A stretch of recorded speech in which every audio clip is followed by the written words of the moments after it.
এটা আমার বিয়ের দিনের সকালে শাঁখাপলা পরার একটা সুন্দর মুহূর্ত তোমাদের সাথে শেয়ার করছি। প্রত্যেকটা মেয়ে হয়তো আশা করে থাকে যে তার জীবনেও এরকম একটা সুন্দর মুহূর্ত আসুক। ছোটোর থেকেই মাকে, দিদাকে, মাসিকে সবাইকেই শাঁখাপলা পরতে দেখেছি।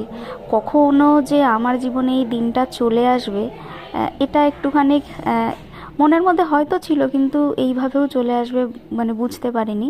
তো যাই হোক, অনেক কিছু সেদিন কাজ করে। মা বাবাকে ছেড়ে চলে যাব, সেটার একটা মনে কষ্ট তো সবসময়ই লেগে থাকে। তার সাথে বিয়ে হবে, শাঁখাপলা পরছি, এই যে মনের মধ্যে একটা এক্সাইটমেন্ট, এইটা শুধু একটা মেয়েই বুঝতে পারে।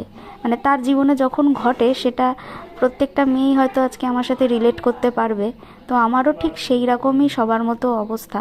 তো যাই হোক, এটাই আশা রাখবো যে প্রত্যেকটা মেয়ের জীবনে যেন এই সুন্দর একটা দিন আসে, আর সবাই যেন খুব ভালো থাকে। আর তোমরাও প্রে করো যাতে আমিও আগামী জীবনে খুব ভালো থাকতে পারি।